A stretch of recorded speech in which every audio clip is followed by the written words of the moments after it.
pernikahan sah secara agama namun dianggap tidak resmi karena tidak dicatatkan di administrasi negara, apakah nikah siri masih mungkin dipraktekkan dalam daulah Islam? Ya masih mungkin juga, masih mungkin. Karena nanti dalam daulah Islam juga tentu ada pencatatan-pencatatan administratif gitu.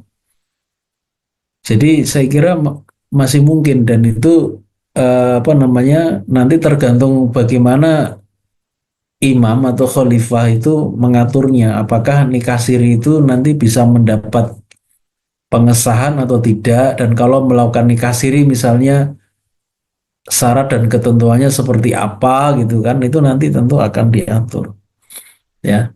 Tapi saya kira yang namanya perbuatan-perbuatan atau apa namanya tindakan yang di luar yang resmi itu saya kira ya tetap akan ada nanti dalam negara khilafah itu ya. Oke, saya kira itu. Baik Pak Kiai, terima kasih. Kemudian tadi Putri Rahmi Pak Kiai mengklarifikasi yang dimaksud tadi itu adalah nikah walinya wali hakim. Itu bagaimana Pak Kiai?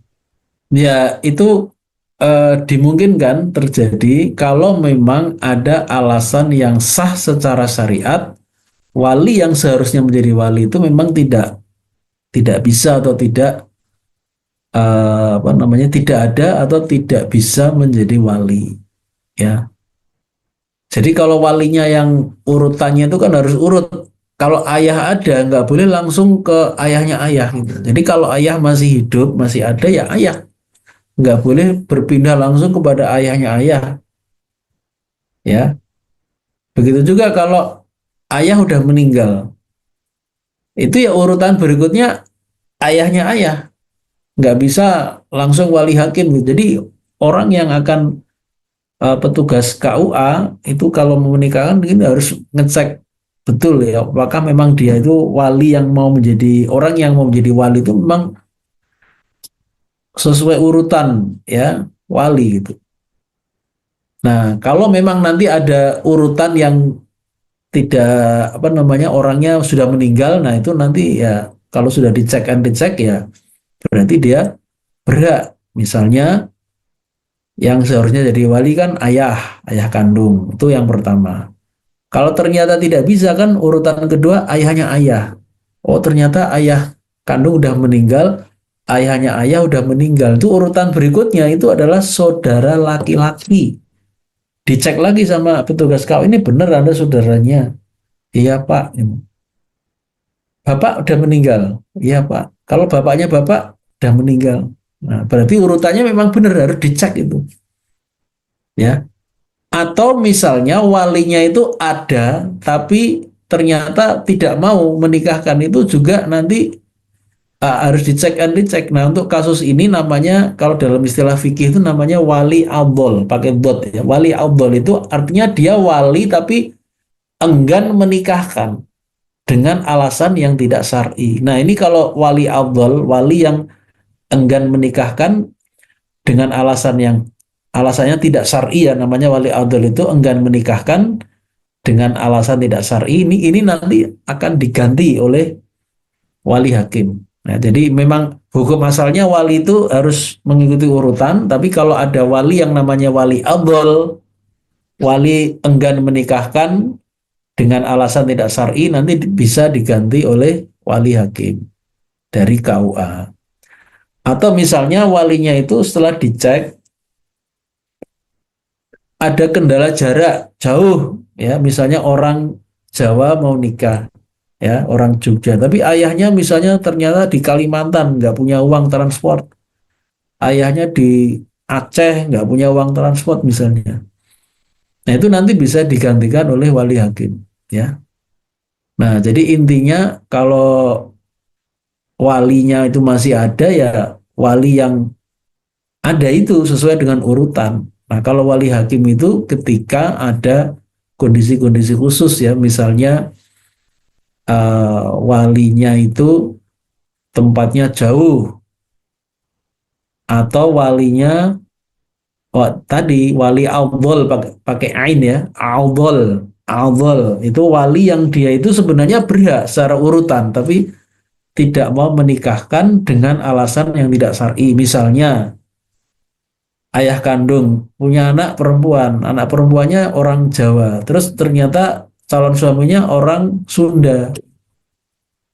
Bapaknya nggak mau, saya nggak mau menikahkan kamu karena suamimu orang Sunda, kamu kan orang Jawa. Nah ini alasan yang tidak syar'i. Emangnya ada masalah apa dengan orang Sunda? Selama dia Muslim ya nggak ada masalah gitu.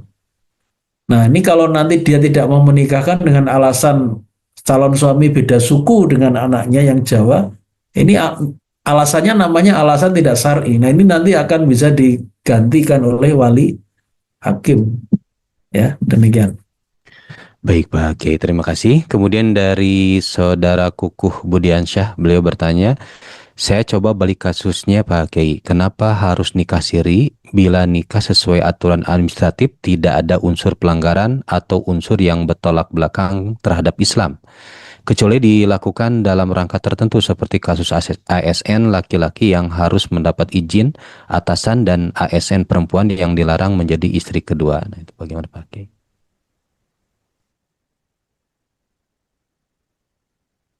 Gimana ulangi coba? Dia mau Eh, menanyakan apakah ada alasan selain itu gitu maksudnya. Ya, beliau hanya mempertanyakan ini Pak Kiai. Katanya tuh beliau, saya coba balik kasus Pak Kiai. Kenapa harus nikah siri bila nikah sesuai aturan administratif tidak ada unsur pelanggaran atau unsur yang bertolak belakang terhadap Islam? Jadi kenapa alasannya harus nikah siri? Mungkin ini mempertanyakan kepada kasus-kasus tersebut Pak Kiai. Ya, seperti tadi saya bilang, nikah siri itu dilakukan dengan berbagai alasan. Di antaranya, ternyata kalau mau mengikuti prosedur yang resmi itu sulit dipersulit gitu. Ya, makanya melakukan nikah siri itu karena prosedur yang resmi, prosedur yang lewat negara itu mempersulit atau menghalangi gitu. Ya, karena negara kita ini kan negara yang menganut asas monogami gitu. Poligami itu dianggap pintu darurat. Ya, saya kemarin tuh mendengarkan podcast dari seorang ahli hukum itu mengatakan begitu. Negara kita ini menganut negara asas monogami. Jadi laki-laki hanya boleh menikah dengan satu istri. Poligami itu hanya pintu darurat atau emergensi. Dalam batinku ini orang ini ngerti agama atau tidak toh? Atau sebenarnya pertanyaannya karena dia itu sebenarnya bukan perumus hukum, atau bukan perumus undang-undang. Ini yang membuat aturan tentang poligami itu ngerti agama atau tidak tuh? Yang namanya darurat itu hukum asalnya itu haram, tapi dalam kondisi darurat itu menjadi boleh seperti daging babi itu loh. Daging babi itu kan dimakan itu kan sebenarnya hukum asalnya haram toh. Baru menjadi boleh dalam kondisi darurat makan babi. Lah kok ini menggunakan kata-kata darurat untuk poligami? Berarti kan poligami itu anggapannya begini. Berarti poligami itu hukumnya haram seperti daging babi. Nah, karena kondisi tertentu poligami itu menjadi boleh. Loh kok bisa begitu? Ya nggak bisa lah.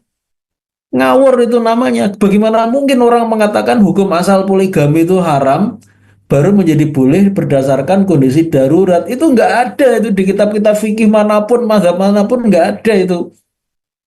Kitab fikih mazhab Hanafi, Maliki, Syafi'i, Hambali itu nggak ada yang mengatakan hukum asal poligami adalah haram.